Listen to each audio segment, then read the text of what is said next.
the Sip and Chat New York on Instagram. At Sip and Chat New York Instagram. Before we get started on the panel, I know you see these lovely ladies here, and we have a great conversation for all of you this evening, and I know you're going to enjoy it. Everyone always leaves this room connected with someone new, but also you learn something very impactful while you're on your business journey, your entrepreneur journey. You're going to leave with something great. I promise you that.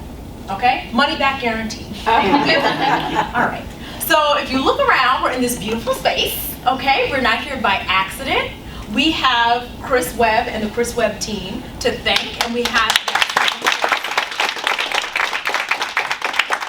and we can thank Keller Williams New York City. So at this time, I just want Chris to introduce himself, even though I feel like everybody always knows you. Well, don't talk to me with your hand on your hip. You're gonna get hooked up. Let's give it up for the beautiful Yvette. I'd like to give it up to all of you too for taking the time and coming out. Some people took 6 months to get here, but she's in the VIP seat. Put you on the spot. But on a serious note, yes, my name is Chris Webb. I'm an associate real estate broker here with Keller Williams, serving Manhattan, all 5 boroughs, Long Island, Westchester, and actually we're an international company, so we could serve you on that level as well. My stronghold is assisting people with buying homes, selling homes, downsizing, relocating. If you find yourself in a situation such as foreclosure, et cetera, et cetera. And most important, a lot of us don't know how to manage our properties. You're sitting on a gold mine and don't even know what you have. Stop listening to your neighbor down the street who don't own a home. If the person down the street is renting and you own a home, don't listen to that person. You need to talk to somebody that own a home, that have the same values of you. Because I hear all the time when I go to talk with people when they want to sell their home, well, the person down the street, I don't want to hear nothing about the person down the street, because where did they get their facts from? Or are they giving you facts? You need facts, and that's what I deal with. Okay, so anytime I come to you, I'm giving you facts. And if I don't have an answer, I'm gonna get the answer. Don't let anybody from any profession tell you they know 100% of whatever their profession they're in. They're lying to you. Our professions change every day, all day. Okay? Every day, all day. All right? So I'm not gonna bore you about selling real estate. I just wanna leave on this note here, because my business in the year of 25 took a turn, not for the bad.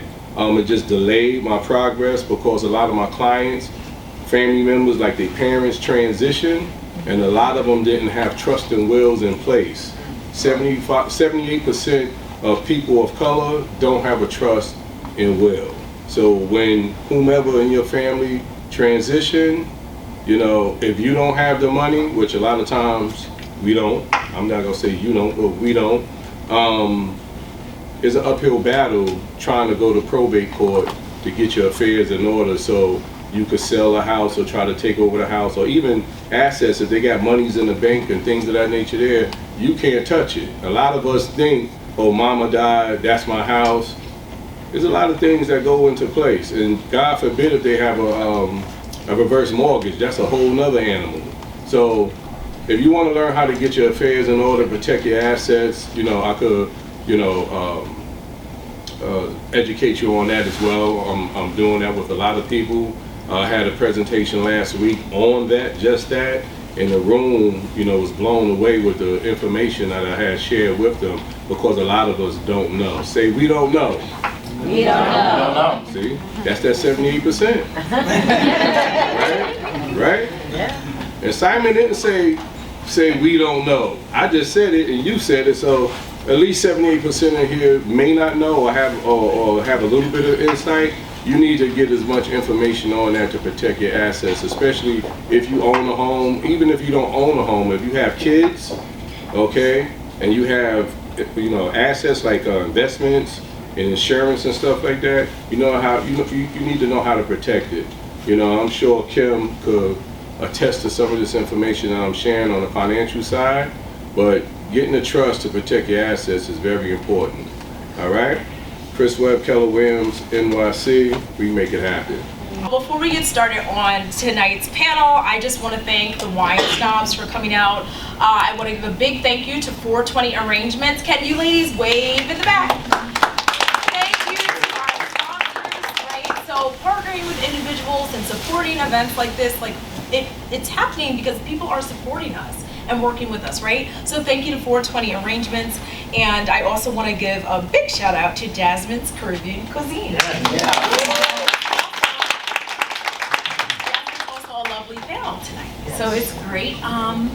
And tonight's panel is brought to you by and sponsored by Sip and Chat Apparel. Clap it up for that. That's great. Maybe that's a model for that. So if you want to look that fabulous and get a t-shirt, we have them right outside the door. So go visit our table and make sure you get a t-shirt before I buy them all. Thank you. Okay? But I have two women with me tonight. We have Kim here, we have Jasmine. I want to introduce them to you all. They have incredible stories. And can someone tell me what month it is? Yes, it is. So it's no coincidence that we are all lined up here and we've kicked Chris to the curb. So tonight we are celebrating these incredible women. So we have Miss Kimberly. Here we go, Kimberly, hello. Hello. In the beautiful orange. You're wearing the Knicks colors, come on Knicks. There you go. Come on. Someone recognize. Gilgores. Yes, you can say that. Awesome, so we have Kimberly Gilgores here, right? So let me introduce her to you properly today. Kimberly is a seasoned financial service professional. She has over 25 years in the business. She has helped businesses and individuals craft comprehensive financial strategies. Now, I know some of you may not know what that means, but I'm hoping after the end of this panel, you will know what I'm talking about, okay? She is the co-founder of a woman-owned financial service firm, and she also has dedicated her work to empowering individuals and businesses with innovative solutions that align with their unique aspirations and their goals, right? Kim is known for her deep expertise and commitment to guiding clients through the complexities of the financial world, which I'm sure we all could use a little assistance, right? They have a whole nother language that I don't even understand at the time, okay? It's like speaking French or German. Kim is a dedicated business leader and a single mother of twins. Kimberly understands the importance of resilience and community. She is deeply committed to training and developing professionals to build profitable businesses within the financial industry, by equipping others with the tools, knowledge, and confidence to succeed. She fosters a culture of growth, opportunity. She ensures her team thrives while making a difference in the lives of her clients as well. Sounds like an upstanding woman. Thank you. I think so. I think so too. So please, can you give it up for Kim? And tonight, you have tasted her, oh my gosh, the food. Did you enjoy the food? Oh, yeah. Okay, so you're gonna understand who's behind the food. So we have Jasmine Gerald here. She is a visionary and entrepreneur. She's a restaurateur, a community leader whose journey exemplifies purpose, resilience, and innovation. She is the founder of Jasmine's Caribbean Cuisine right here in Times Square, and she has brought a taste of the island to the heart of New York City. Okay, I wish we would bring the warm temperatures too. And she did this during one of the most challenging times, which was COVID-19, during the pandemic. And her business quickly became a symbol of hope and unity, offering authentic Caribbean flavors and welcoming space, grounded in her one love philosophy. Her leadership extends beyond the restaurant industry though. She proudly serves on the Times Square Alliance Board of Directors, champion diversity, equity, and inclusion initiatives and community engagement efforts that amplifies underrepresented voices, right? And we talked about the under 1% of us represented in the spirits industry. So before she was in hospitality, Jasmine made her mark in the beauty industry. I think that is so like telling, okay? Fabulous. Okay? And she has owned salons in international salons in Sweden, Nigeria, and she has also launched a holistic hair care line inspired by women that were experiencing hair loss. Following the loss of her daughter, she also founded the Stasi Foundation, transforming her grief into a mission to help others heal through faith, love, and service. Please, please give Jasmine a round of applause.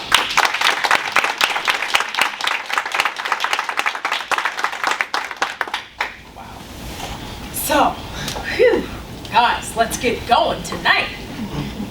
So one of my first questions to you ladies, and this is a very intimate room, so all of you please, we're gonna have time for a Q&A, but I want you to know and feel like we're in this together. So there's no wall between us and you, okay?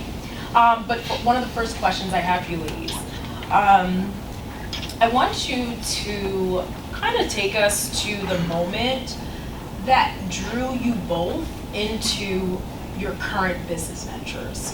Like, take us back to those moments. Like, what led you to make the decision to get into financial services and for you to become a restaurant owner, right? Especially having success in the beauty industry. So, who would like to take this question first? Awesome. At the moment, of course, pandemic happened. I never thought about being a restaurateur.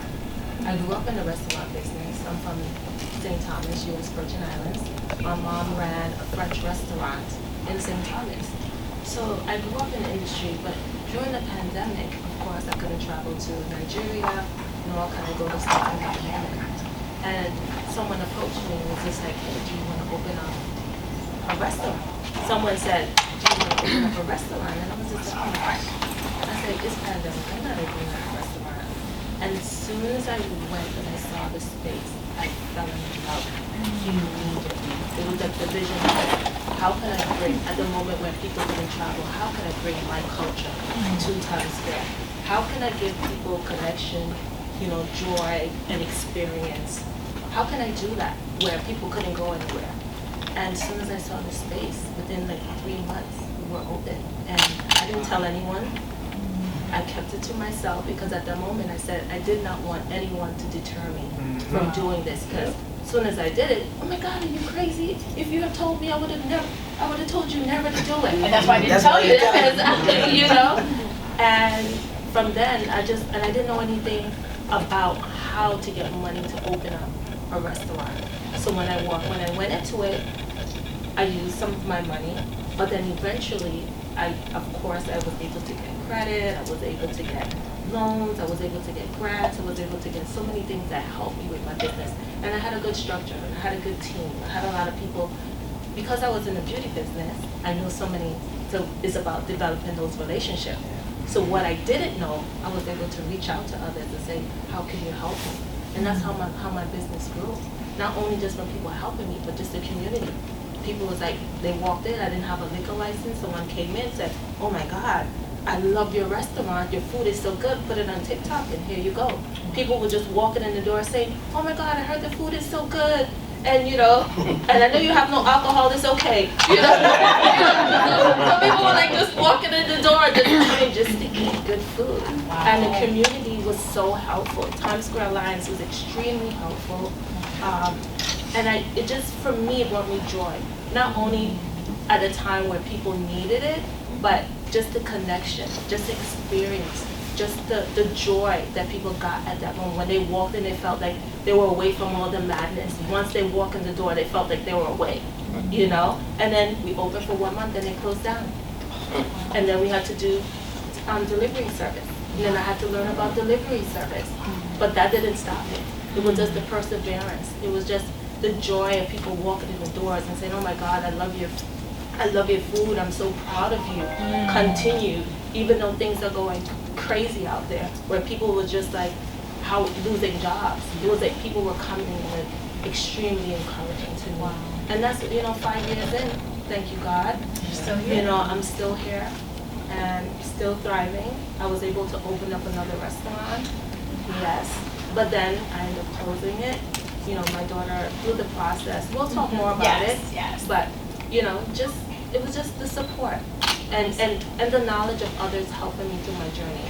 just making sure everything is in order from the beginning, making your financials, making sure your books are in order, the loans that you receive. I mean, we have so many minority loans that you can get, knowing the terms, knowing the interest. Yes. I mean, we could go more Yes. into it, but Yes. in a nutshell, I'm here 5 years and I'm super grateful, and still people coming in the doors and enjoying my food. Beautiful.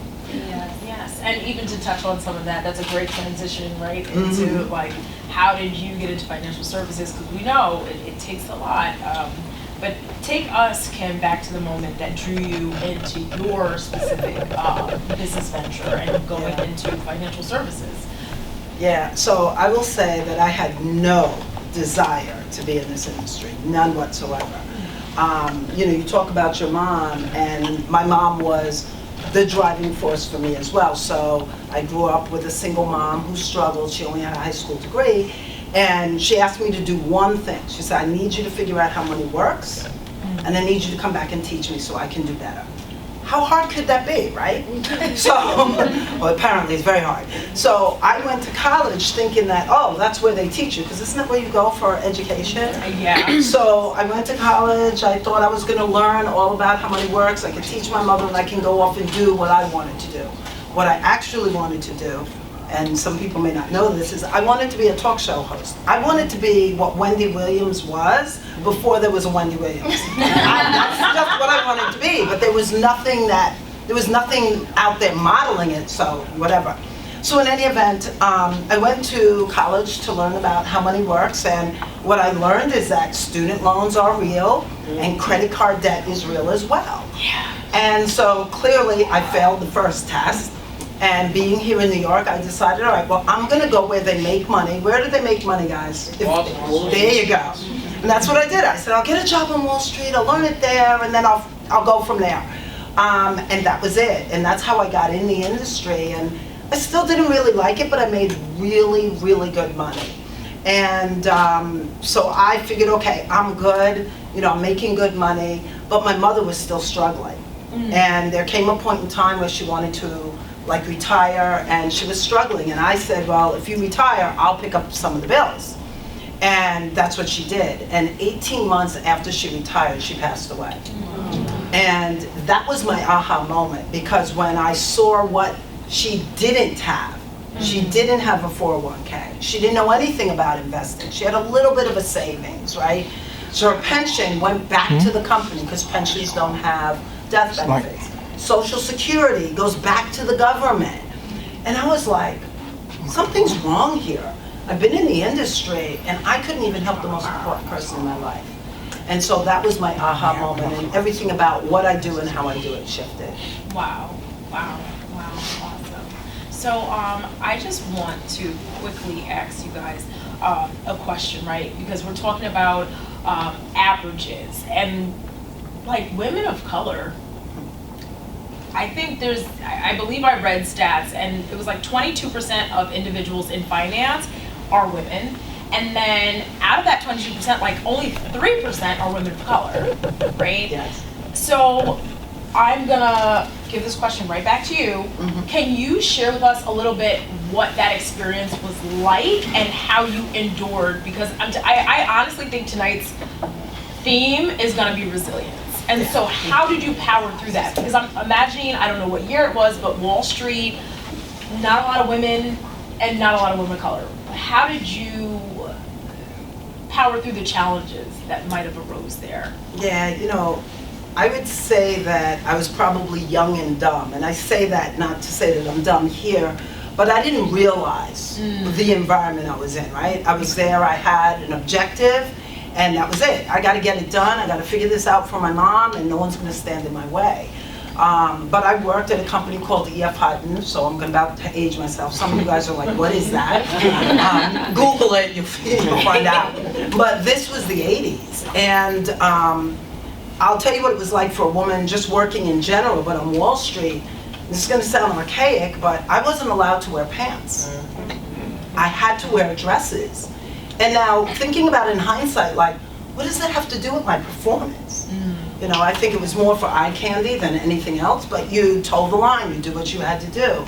And I dealt with racism and all kinds of things, but you know, you talk about resilience. When you have an objective, when you know what you want to achieve, you're going to push through whatever it is. People could say, do whatever, but you will push through because your why is so strong. And that's what I did. Hindsight being 2020, now when I look at it, yeah, there was no one that looked like me. I can remember I stayed late in the office so that I could learn more. No one was really helping me to understand what I was learning, right? Nobody wanted to teach the little black girl.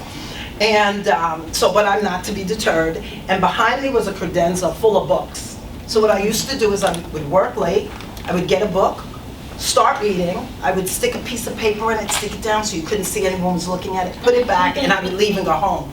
And I got caught one day. And this gentleman, what are you doing here? Was very, very rude, very rough around the edges. And I stood my ground. I said, well, I want to understand what's going on here. Nobody will teach me. I thought I was in trouble. And he said, I'll mentor you. Wow. And that was the beginning of how I really started learning what was happening in the industry. But resilience is exactly it. Like, nobody was going to stop me. Beautiful, beautiful. And you guys can clap at like any moment or like snap. You guys don't have to, it's fine. And Jasmine, resilience. We know that restaurants, like I don't have the stats on restaurants, but we know that restaurants are one of the most difficult businesses to run and open and operate. And the success rate we know is rough. So how did you power through, especially during like 2020? Yeah, I can say just as soon as I opened the doors and someone is coming to take his things out of the restaurant and I'm standing there, black woman, another woman, a Caucasian woman was standing next to me, and he comes in and he's like, who's Jasmine? So he directly went to the white woman and he's talking to her and he's saying to her, oh, you, what should I do, what should I do? So she looked at him and said, I'm not Jasmine, I'm not the owner, you need to talk to her. And he gave me the look, like, who are you? So I said, you need to go downstairs and get this stuff. So I go downstairs and I'm telling him, I need you to do this and this. He looked at me, he says, I don't have to take any orders from you. And at that moment, I said to myself, okay, Jasmine, you have to be strong and you have to just, don't take anything personal. And from then, it was like a trickle down of majority of restaurateurs are male. Yeah. So when I go to stakeholders meetings, I'm there. Of course, I'm one of the only black women that's there. And I'm dealing with like, oh, you just been in this business for 5 years, what do you know? Well, what do I know is that I've been in the business for 5 years. I don't have any loans over my head. Come on. I'm making a profit in my business. There you go. My business is very structured. From day one, I have people in support that help me. I have an amazing team. You've been in the business for 12 years, and you're still trying to figure it out. Okay? So for me, I just hold my head up high, and I just walk in the rooms, and the chatter I just ignore. I don't take it personal. I'm there for a reason. I have people that I support. I have families that depend on me. I have a vision. I support the community, and that's what it is for me. You know, I don't hear all the noise. I know what God put me on this earth for. Wow. And to be of service to others. It is to create opportunities for people to grow. Walk in the doors and say, hey, you know, I was working at Jasmine and she helped me to get to where I'm at right now. For me, helping the people at the church. For me, helping people who want to learn about hospitality. That's what my business is doing. Giving back to others. We can clap that that was powerful. Yeah. But yeah, guys, take some notes because it's like tunnel vision. My next question for both of you. I want to go into just kind of like that realm of finance, right? Because we all have dreams in this room. We all have visions and things that we want to do and things that we want to achieve. But the reality is, some of these dreams might take money. okay? And it might take all of them, right? I'm trying to be cute here, but the truth is every dream, it takes money, it takes resources. So I'm curious, what advice would each of you, well first, let me ask this. When it comes to funding and raising capital, Jasmine, you touched on it, you said you use your own money. What methods do you use? And then Kim, as from like the advisor stand view, I would love to hear like your perspective on like how you would advise people to raise capital or use capital. But whoever wants to take this first. So for me, in the beginning, I did use, but what I did is I made sure that everything was in place. So when I'm going to these financial places, all my paperwork was in place. I showed them how I was making a profit.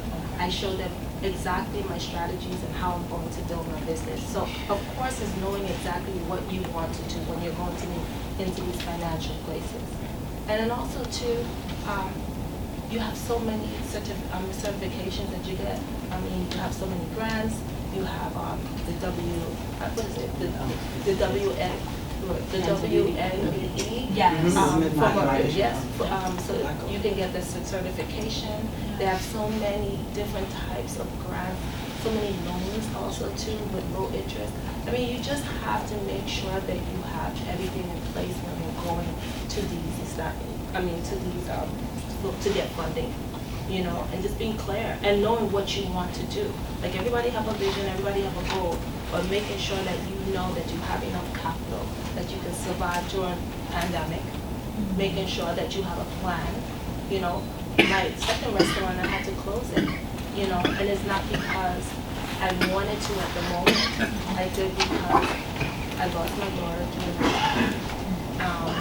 I was losing money because I wasn't there, but then I ended up selling it, and now I have somebody else running it, but I still have a large percentage in that business.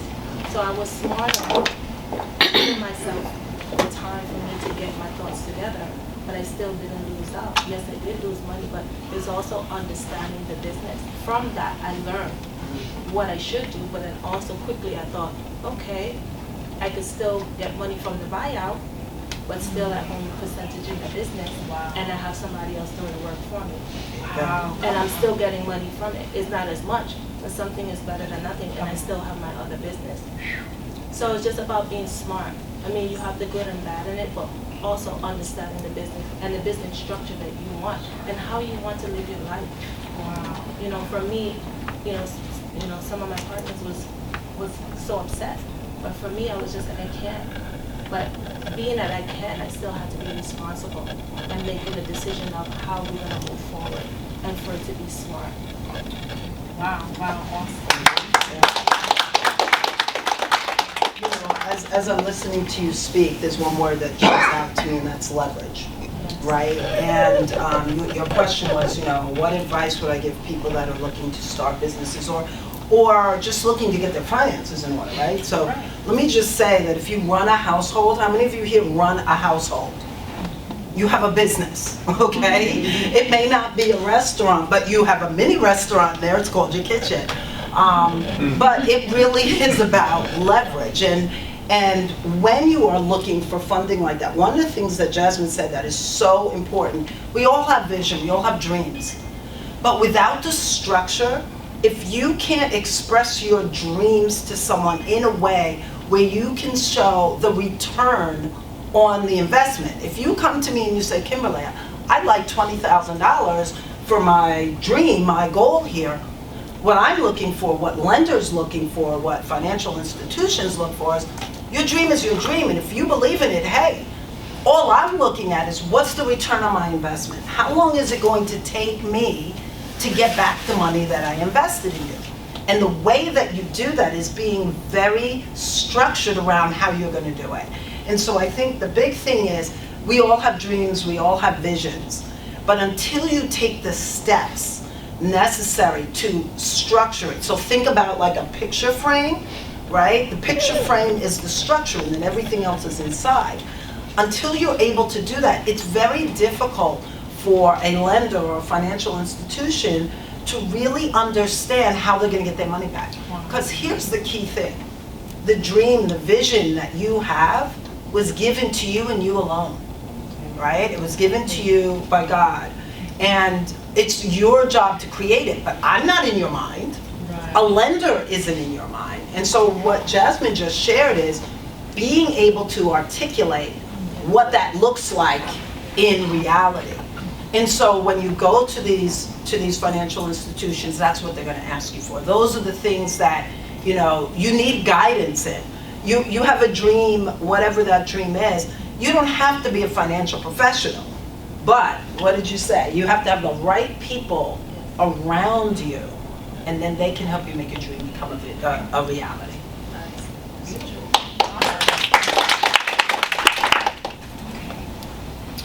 Kimberly. Yes.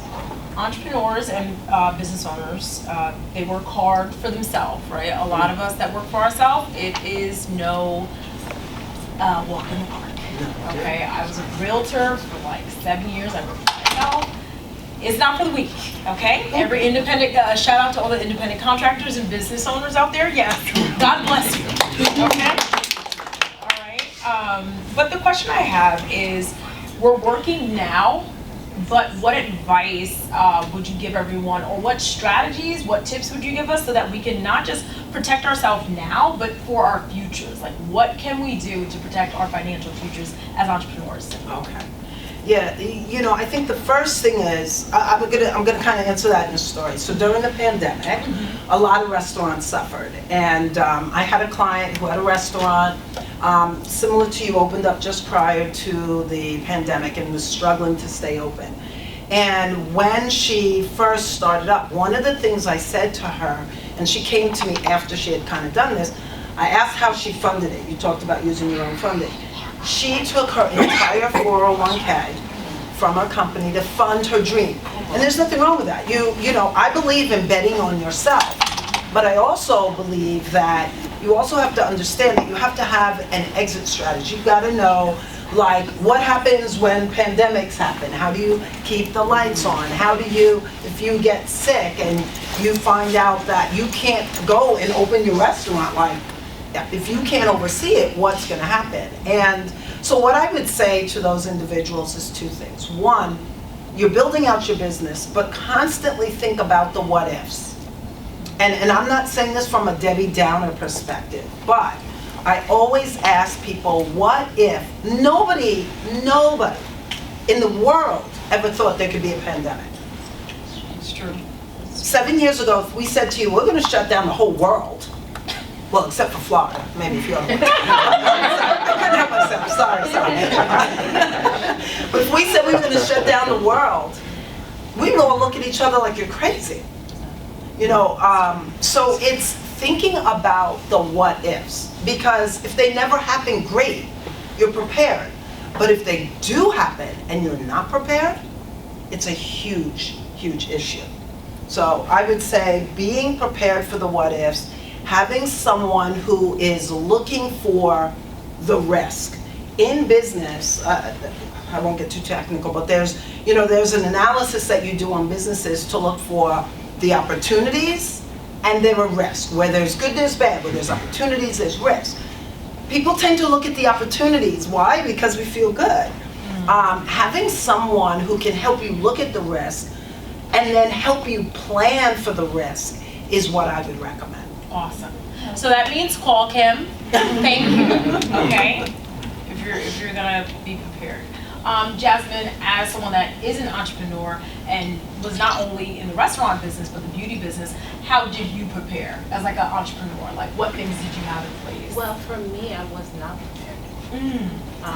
I had savings. Okay. I was traveling to different continents like twice out of the month. Pandemic happened.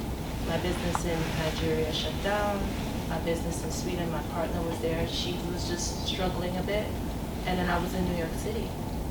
And I'm doing here. Now I converted my whole basement into a salon. Wow. So I had people coming to the salon to get their hair done. And I'm just like, what am I going to do?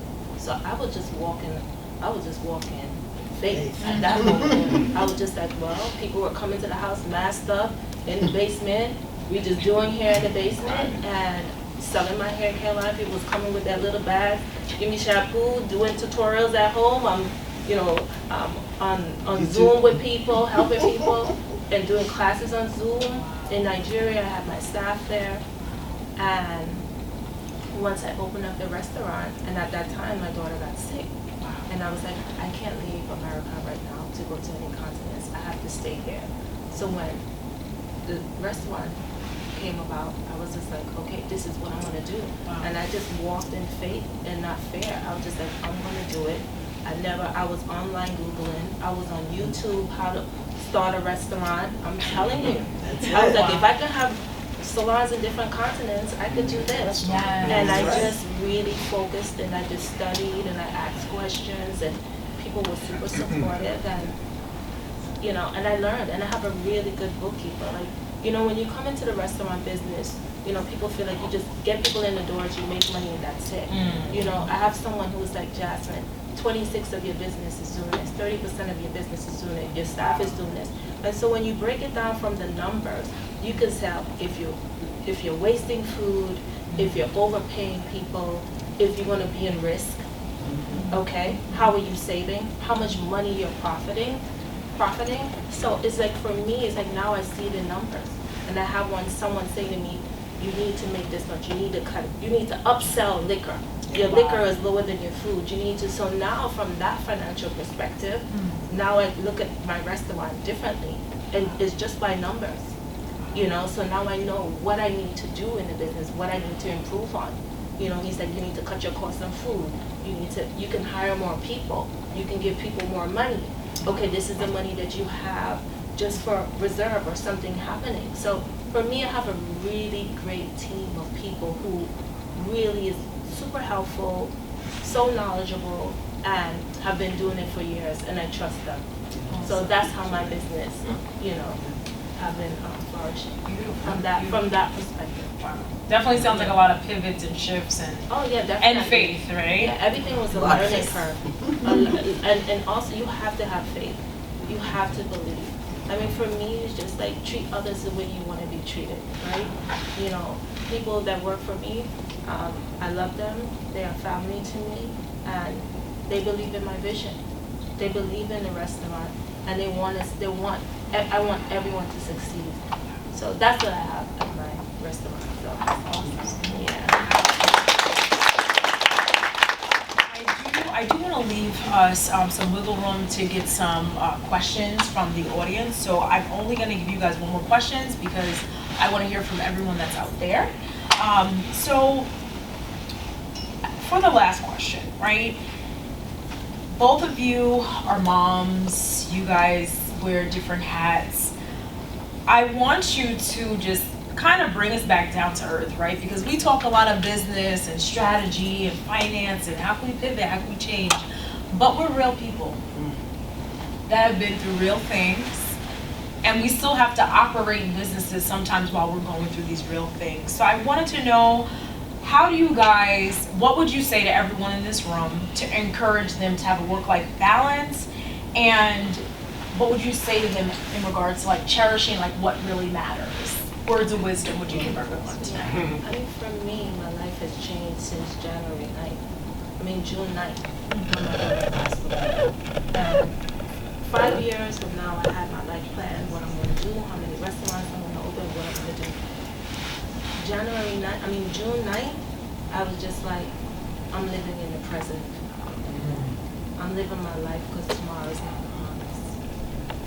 What I've been through for the 6 years of trying to balance my daughter and the business was at moments where I thought I was going to go crazy.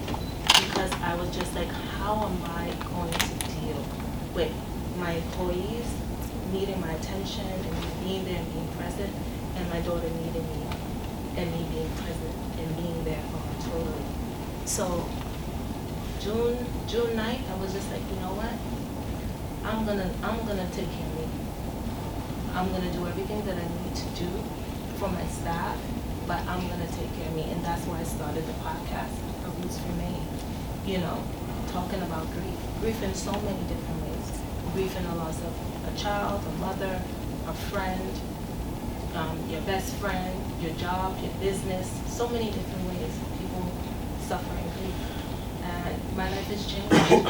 So I just say to people, it's just like, yes, we want to do well in life. Yes, we want to be successful. Yes, we want to make lots of money. But just live in the present. Enjoy everything that God has created for us. Enjoy the food that you eat. When you're talking to someone, be engaged, not on your phone. When you walk, thank God that you're walking, that you have life. You know, we get caught up in all these things and we forget about just the small things. You know, we forget about that, and it's just about just living and finding a balance for yourself. I'm not saying that everyone is in my predicament, but just finding that balance in your life. And just love yourself, because that's important. You know, love yourself. And be there for others, and create memories. Create lots of memories. Lots of memories. That's important. That's real. That's real. And Kim, what words of wisdom? So, you know, having been in the industry for so long, and I've made a lot of shifts and pivots. I'm single mom of twins, and my son, when he was young, was on the spectrum, so I was trying to balance that. And I learned very quickly that balance is a very interesting word. We think balance looks like this, and it really doesn't, right? Balance can look like this, it can look like this. And what I would say is it's really about understanding that at different times in your life, your balance is going to shift. In your life, you had to put yourself and your daughter front and center because that's what was more important to you, right? And that's okay. And there's times in your life where, you know, if you're running a business or even if you're working at a job or up for a promotion, right? You put in the extra hours and maybe you don't go to someone's wedding because that is your personal balance. And I think that what happens is that in society, we are fed this narrative that everything has to be equal. You have to be happy and you have to be happy and me, maybe, right? And what you're talking about is you have to be happy. It all begins with you. And so if you look at, I'll use the scales of justice as an example. If you guys know that image, there's a statue holding like 2 trays and there's like a chain holding it. You are that centerpiece. These are all the other things that matter to you, and you get to decide what balance looks like to you. So I would say, you know, be gentle on yourself. It is a process. There's nothing wrong if you forget something or you miss your kids, whatever. Have the conversation, obviously. Like, you know, I will tell you one of the things that I did that helped me with this, and I learned it a little late in having my business, is I engaged my kids in what I was up to. Right? You talk about having a team. It's not just like having an attorney and a realtor and a financial person. You have to engage your family in what you are creating. You don't have to give them all the details because remember, it's your vision. They don't get it. But you have to set their expectations. Hey, listen, mommy's going to be home late some nights because she's working very hard on XYZ. But here's what I put in place so you won't starve. Like there's food or I'll order pizza, whatever. But when you tell people what you're up to, and you're not able to keep all the commitments that they made for you, by the way, they become more understanding. And so I think it's all addressable in communication. And I think that's really important, is having that communication with the people that matter the most to you. That's beautiful. That's beautiful. Can we clap for that?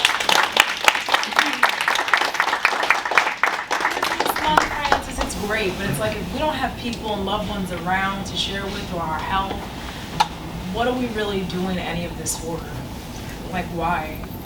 So I just think that is so beautiful, and I thank you, 2 lovely ladies, for being here and for sharing your knowledge, your experiences, your wisdom, and just like your presence and your kindness with all of us.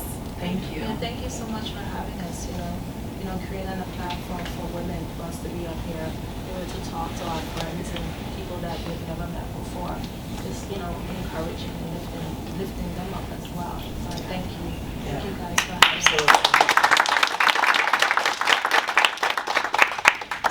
have a few minutes for questions in the audience. Oh yeah, I like this. Oh, wow. We got sharp shooters out there. All right, so we're gonna take this gentleman right here, King, right there in the king hat, and then young lady right behind you. So, Please state your stand name. up. Oh, Kerry D. Stand up. Mr. Singleton, please stand up. I'm not picking on him, but if you got a question, please stand up, state your name, who you are, and the question. Thank you. Okay, so Kerry D. Singleton, date of birth 3/24/76.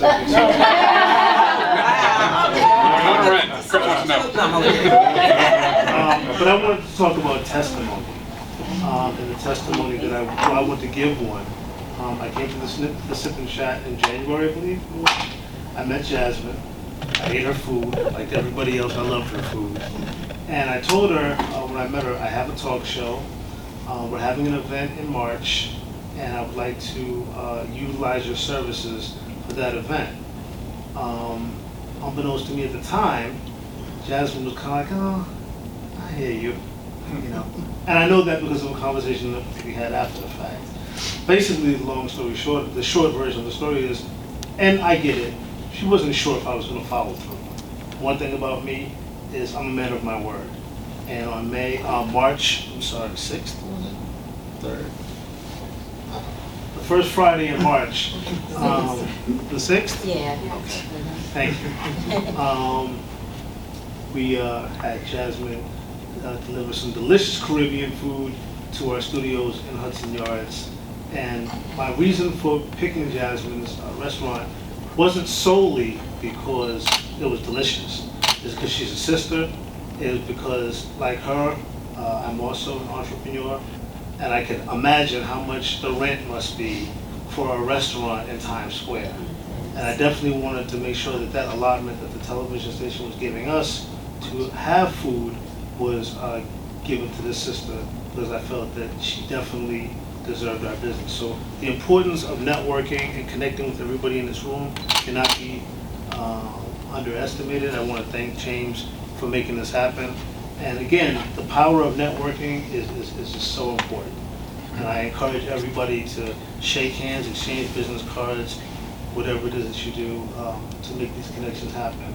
Because there's definitely strength in numbers and there's strength in connections. So thank you, James. Thank you, Jasmine.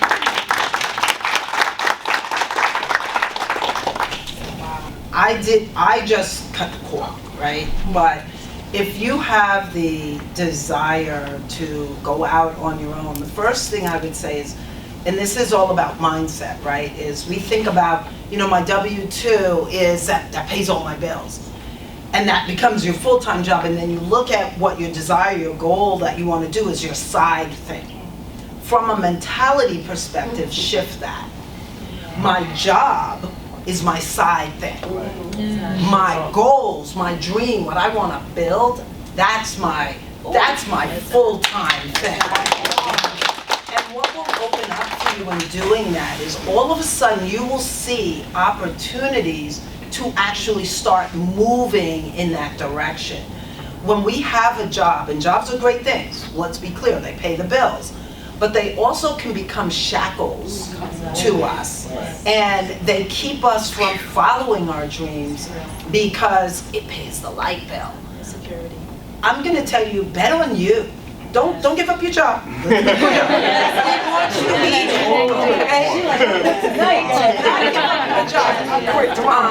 but if you shift the way you look at your job, you'll see other things. You'll see how, wow, if I learn how to do this at my job, that'll translate to my business. Wow. Wow, if I make, you know, if I become good friends with this person here, when I start my business, they could be a door opener for me.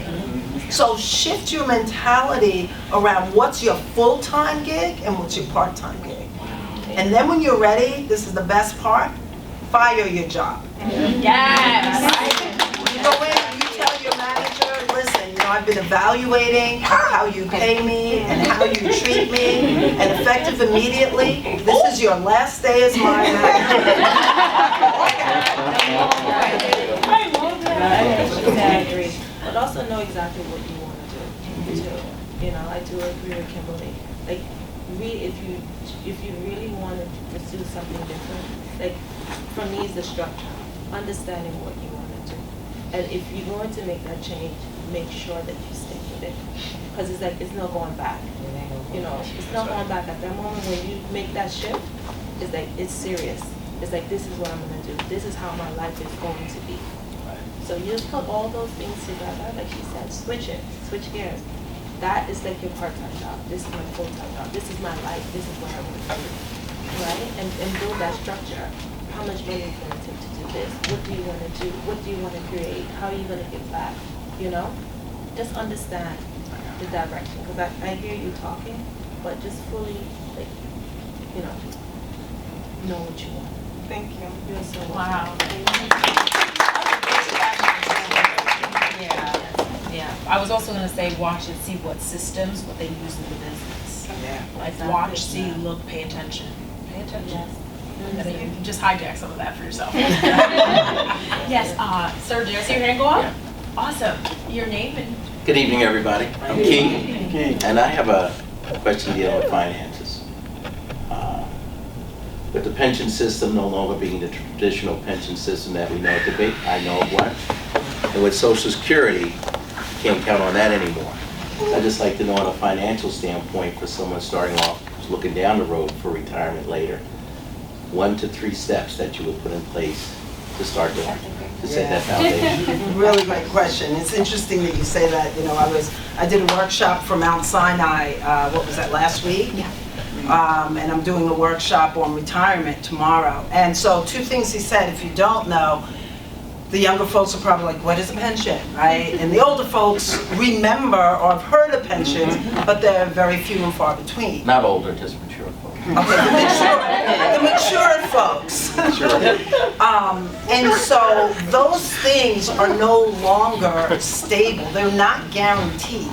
Social Security is unstable. I call it so-so security, right? Because I was just reading an article in Forbes magazine that they're now forecasting it'll be unfunded in 6 years. 6 years. I'm looking around this room, not many people are putting in their papers now, right? And so the first thing is to understand that it's your financial responsibility. Gone are the days where our parents and our grandparents would say, oh, go get a job at, I'm gonna age myself, Marbell or Bell South, you know, the telephone company, there you go, you know, right? You had a job for life, and you retired, and then you got a pension, and you lived your, those days are gone. And so it really is your responsibility. So I would say that, and I see a lot of young faces around here, if you have a job, you need to be putting money away for your retirement. I have a client that I'm working with right now who he had a pension. He's getting very little from it, very little from Social Security, and didn't do anything else. And he's trying to live here in New York City on $2,000 a month. oh, God bless you. I mean, well, somebody help him because he's not doing it. He's just not doing well, right? Yeah. And so this is reality. This is where we're at. So we really do have to take responsibility. Wow. Great question. Ooh, clutch my pearls. Wow. I'm telling you. Alrighty. Well, I think we're gonna close out on that one, but that was excellent. Those were great questions. So give yourself a round of applause. I want to introduce some great folks to you because we are not here for no reason, and we didn't just get here out of nowhere. Someone put all this greatness together. Okay? But first, before I forget, let me introduce myself. My goodness, who am I? My name is Yvette Hallman. I am the host of tonight.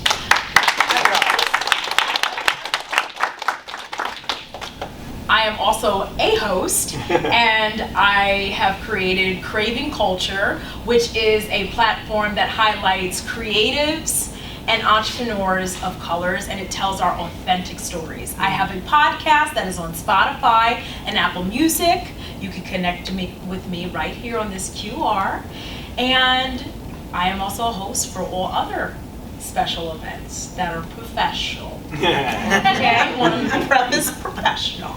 Alrighty, and at this time, we're here because we have James, and we have Joy Frazier.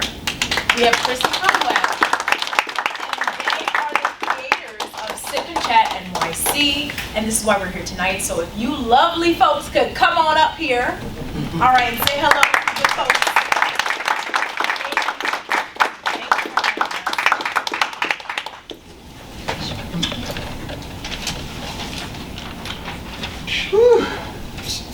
Here for the amazing panel.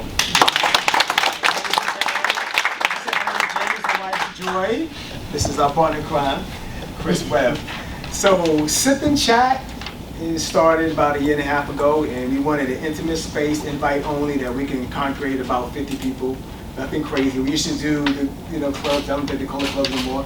Bar lounge and all that years ago, before COVID. After COVID came, me and my wife was like, me trying to go back there. So we just started doing intimate spaces. They're here, Long Island, the Hamptons, and soon New Jersey this year. And it's been going well, not for everybody, but we just want everybody to network, like Karen was saying. It's very important for everybody here to meet it could change your life. There's a lot of people here I'm looking at right now, it could change your life in a phone call or connect.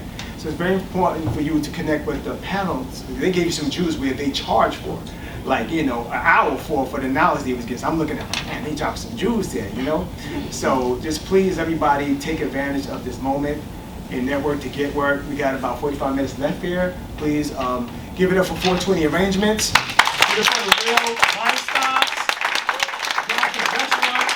Always please support us.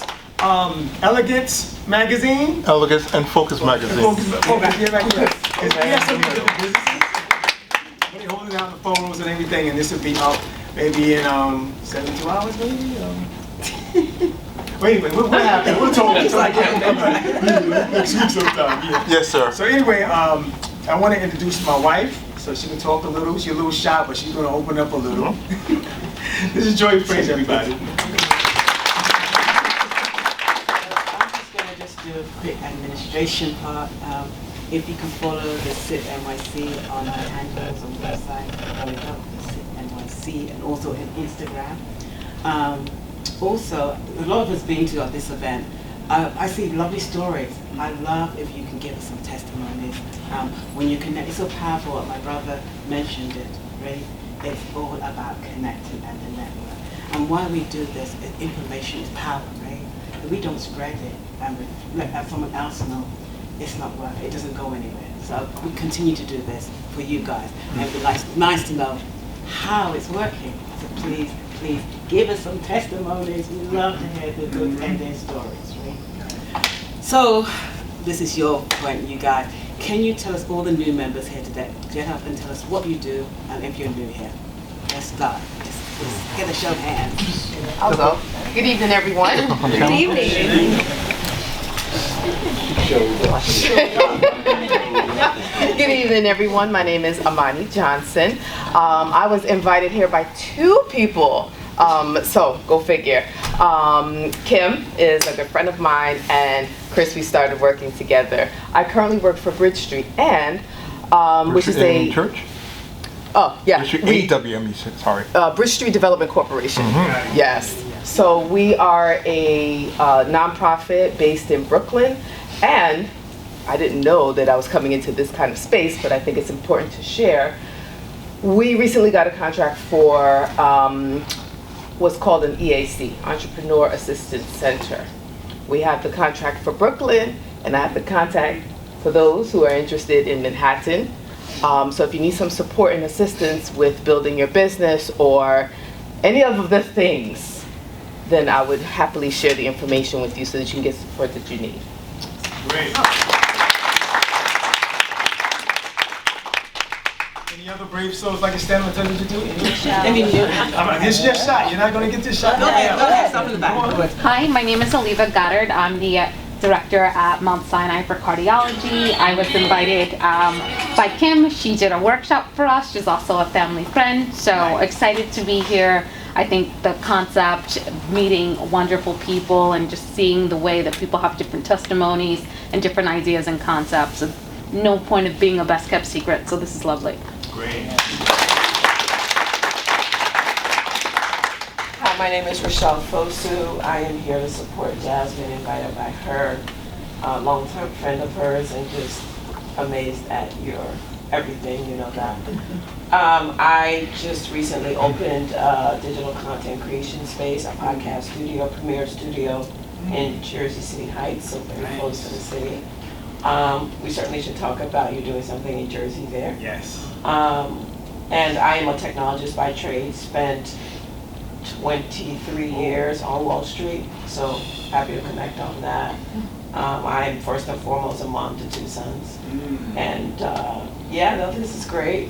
Jasmine has brought me here, and I'm thrilled to see what you're doing and happy to connect with folks and figure out how we collab. I do a podcast as well, so there's certainly some people in here I'd love to be on my podcast.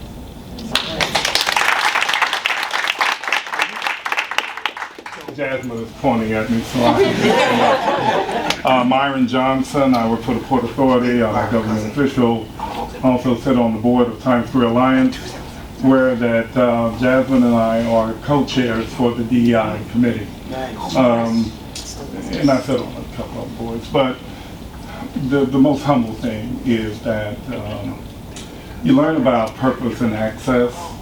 And access is more valuable than money because it has a affirmation with a confirmation. Wow. And so with that, with Jasmine, and I learned more about her sitting on the board. I've probably been on that board in Times Square for about maybe 15 years.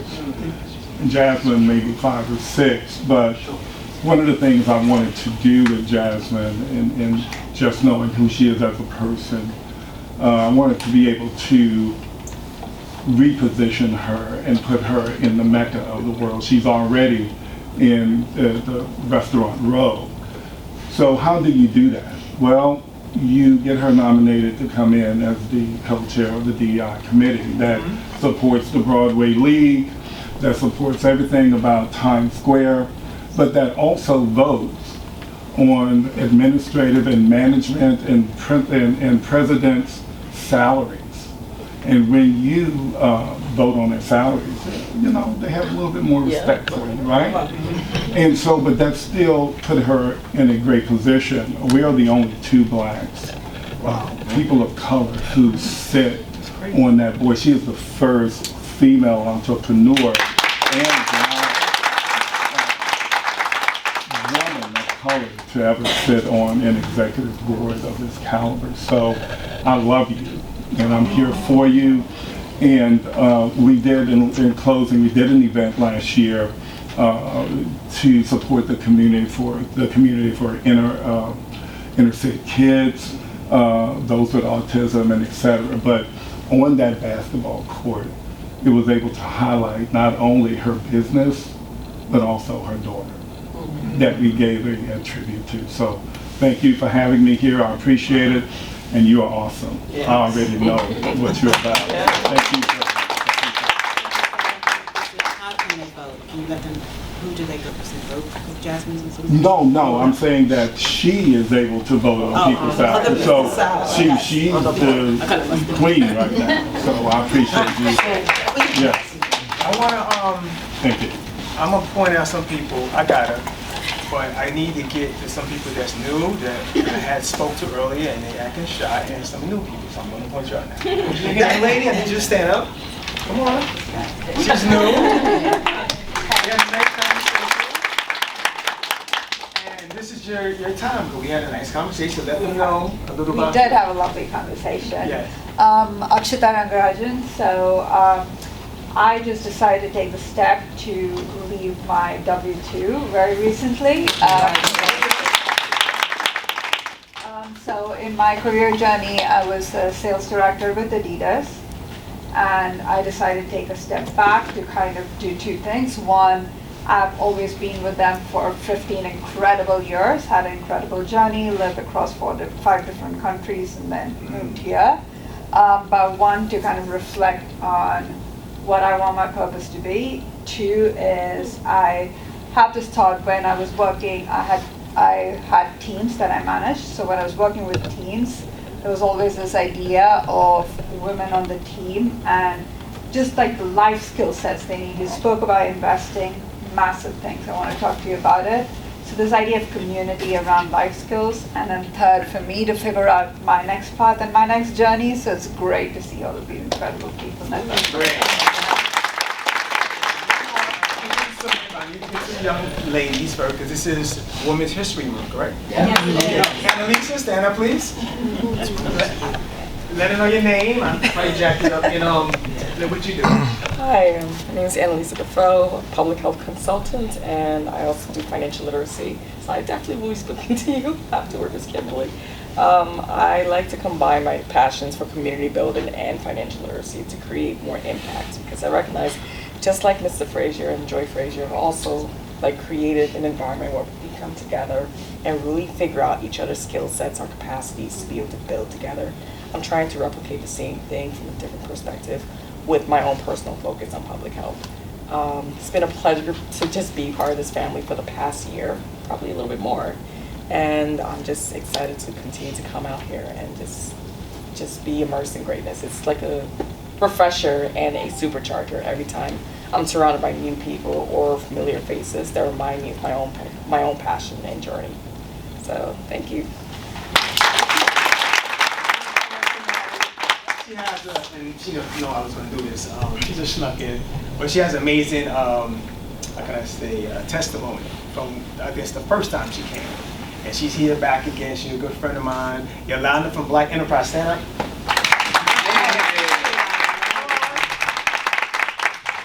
Well, as the lady in the middle said, Black Enterprise is my side hustle.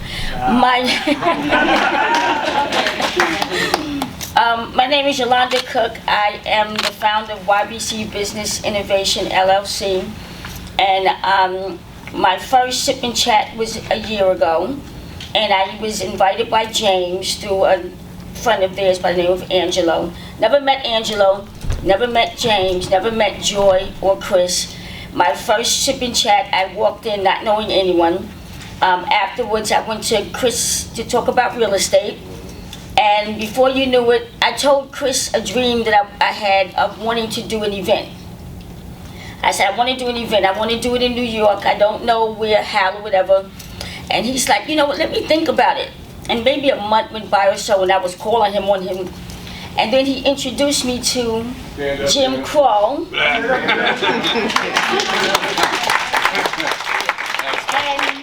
Jim Kroll and he works at TD Bank. I told him and Chris at TD Bank my dream, and Jim said, we will back you. And so TD Bank partnered with YBC Business Innovation, and February 12th we had our first event at the TD Bank headquarters, and it was amazing. It was amazing. So, and the event dealt with men's mental health. Oh, yes. So it was called Men's Mental Health for Wealth. It dealt with men's mental health, re-entry after incarceration, and finances, of how even though you have those stigmas, you can still get real estate and open up accounts, and they had a session. So it was because of Sip and Chat is why I'm here today. And this is a very important thing that they're doing, and I was so busy today. And when you talked about balancing, I was like, when do we as women say no? When do we say no? But I said no matter how busy I was going to make it here today. So we as people just learn sometimes to say no and put ourselves first. And that's the main thing, is learning how to say no. When do we know how to say no? But because of Sip and Chat and Chris and James and Joy, I have a relationship with Jim. And Jim don't know it yet, but we're doing it again next year. Before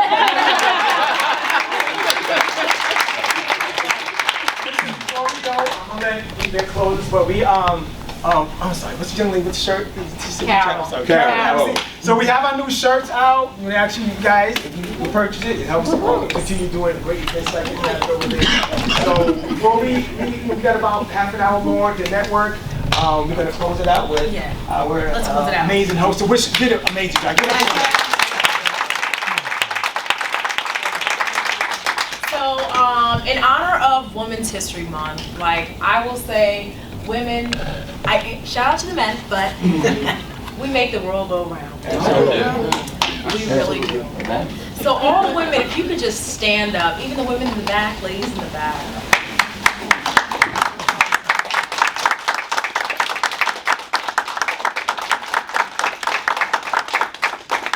And see, now that we're standing, I want the men to affirm us.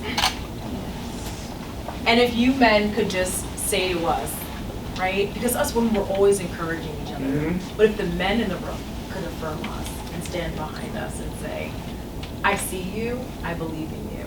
I see you. I believe in you. You do better than that. I see you, and I believe in you.